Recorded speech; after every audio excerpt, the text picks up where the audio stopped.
Today I'm going to show how to install upgraded rear speakers in a 2019 or newer Hyundai Veloster N. I'm also going to give my opinion on how the new speakers sound and if it's worth replacing the rear speakers. The speakers that I'll be installing are a set of Atoto CS-651DC 6.5 two-way coaxials. I'll have a link to the speakers in the video description.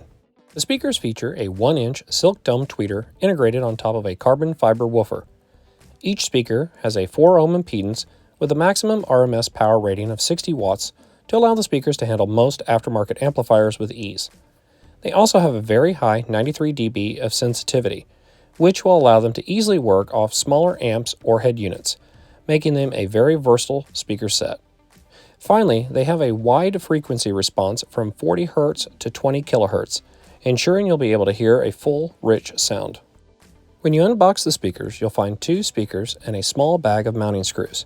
There are no grills included with the speakers, which for most cars, mine included, is not an issue since the speakers are typically installed behind factory grills. The speakers have a solid build quality with an impressive basket structure and large magnet.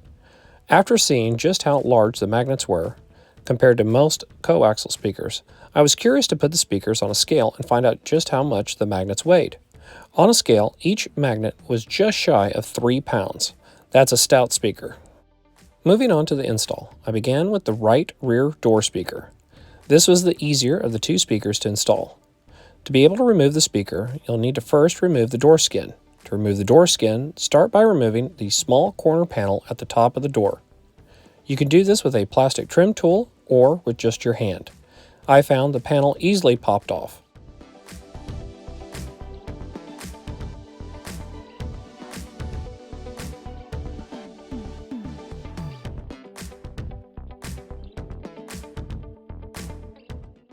Next, use a small flathead screwdriver and pop up the small cover at the bottom of the door handle. Using a Phillips head screwdriver, unscrew the screw under the cover. Now take your plastic trim tool and pry up on the door panel. I would suggest starting at the lower corner of the door and work your way around the panel. Once the panel has been completely detached from the door, pull the panel up and out of the window seal.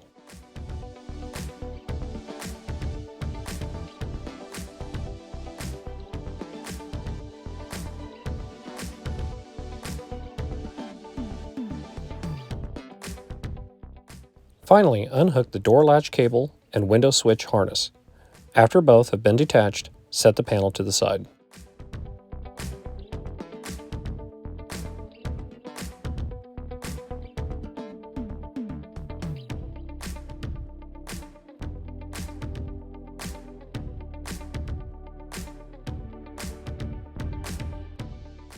Unplug the speaker's wire harness and unscrew the 4 screws holding the speaker in place.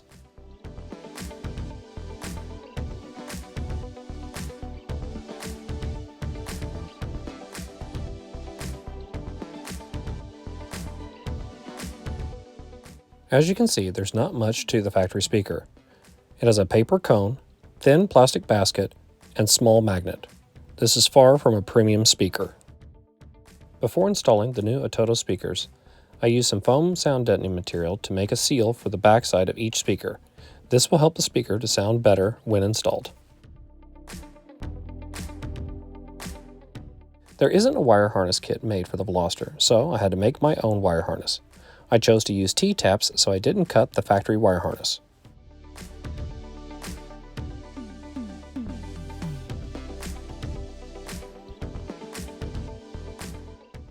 I didn't do this in my install, but at this point you could apply sound deadening to the back side of the door panel, interior of the door, and top side of the door. My wife was not concerned with this and wanted as little weight added to the car as possible, so I simply added a small amount of sound deadening on the inside of the door and around where the speaker would be mounted. Along with no wire harness made for the Veloster, there's also no speaker adapters made for the rear speakers. You could make your own speaker adapter, or if you don't plan to ever use the factory speakers again, you could use the factory speakers as adapters. To do this for the door speaker, use a knife and cut the speaker's surround from the cone. Cut the positive and negative speaker wires. Cut the 4 plastic basket mounts. This will allow you to remove the speaker. Next, using a pair of pliers, remove the remaining pieces of the 4 basket mounts.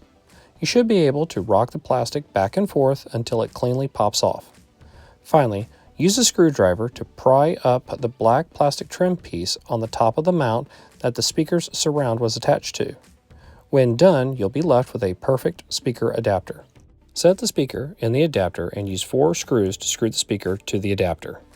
If you want, you could utilize the factory speaker harness by soldering a positive and negative wire from the speaker's terminals to the factory wire harness plug. I chose to bypass this and run my own wires. Install the speaker into the door and screw in the adapter using the 4 factory screws removed earlier. Attach the T-tabs to the factory wires. The brown wire is positive and the white wire is negative. With the speaker hooked up, test the speaker to make sure everything works correctly. After you've tested the speaker, proceed with reinstalling the door skin in reverse order of how it was removed. Plug in the window switch wire harness, reattach the door handle cable, set the top of the door into the window seal, use your hand to pop all the plastic push pins back into the door. Make sure the door skin is flush with the door. Pop on the top corner cover. Finally, reinstall the door handle screw.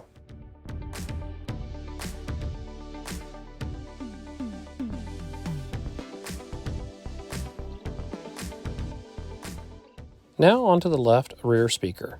This speaker is a little more challenging, but nothing you can't do. Begin by pulling up the lower part of the driver's side door's rubber seal.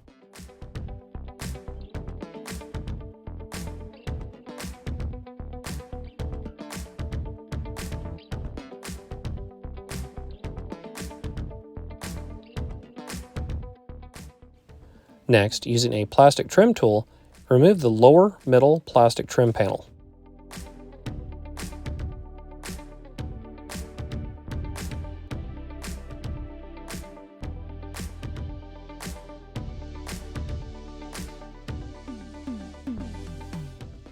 Move to the back seats and remove the 2 12mm bolts located on each side of the bottom cushion.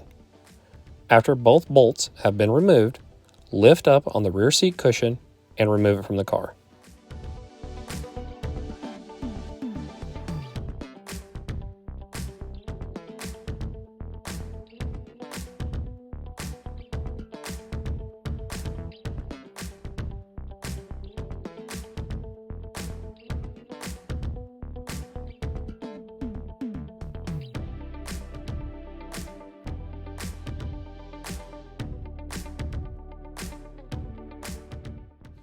Locate the screw holding the left side panel in place and unscrew it.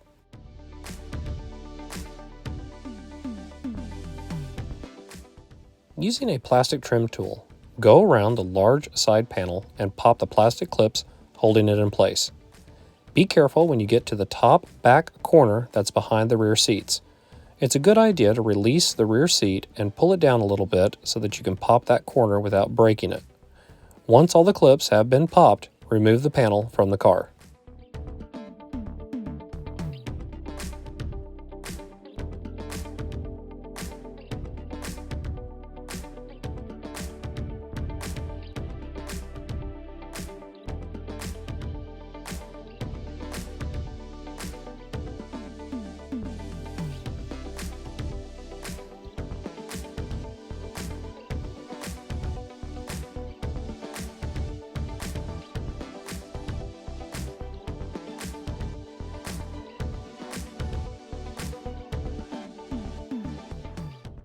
Now remove the speaker by unscrewing the 4 screws holding it in place and unhook the wire harness.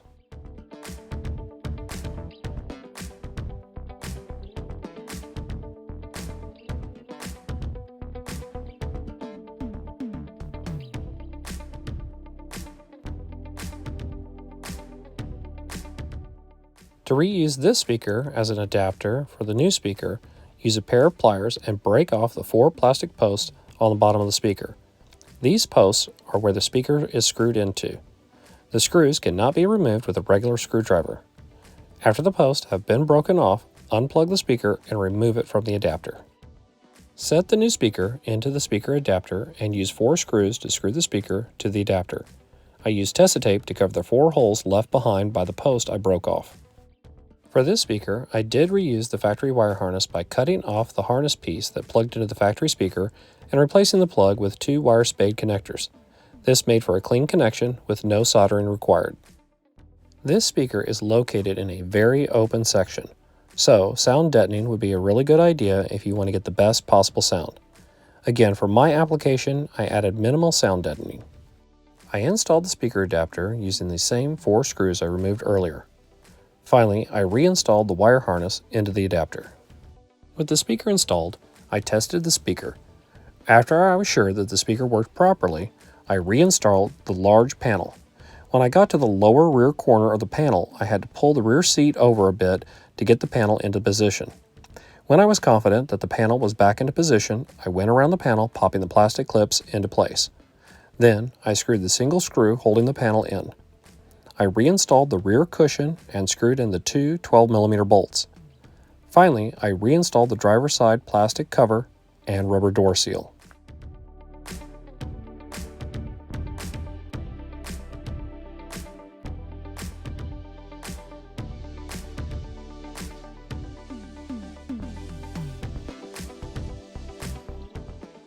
This completes the installation process. I'm sure you're wondering, how did the speaker sound? Does Atoto make a good speaker? And was it worth replacing the rear speakers? The speakers were a very nice surprise. Since the OEM speakers were just woofers, I was unsure if I would get much out of the tweeters, but to my surprise, they were getting a full signal. There was a noticeable difference between the Atoto coaxials and the OEM speakers. The OEM speakers sounded horrible, even for just rear fill. The Atoto speakers really cleaned up the sound. They sounded clear at any volume. Now, as far as mid-bass goes, there wasn't much. This was due to the openness of the left side speaker's location and limited amount of sound deadening that I did. This is not the speaker's fault, but how the car's locations are designed and the limited amount of sound treatment that I used. The good news is I didn't need or want a lot of mid-bass because I just wanted rear fill, which these speakers excelled at. I have a 10-inch subwoofer that provides all the bass I need. Atoto speakers are nicely made, sound great, and come with excellent customer service. I am very happy with the Atoto speakers. If you're looking for a nice set of coaxial speakers for your car, click on the link in the description to order your set of Atoto speakers today.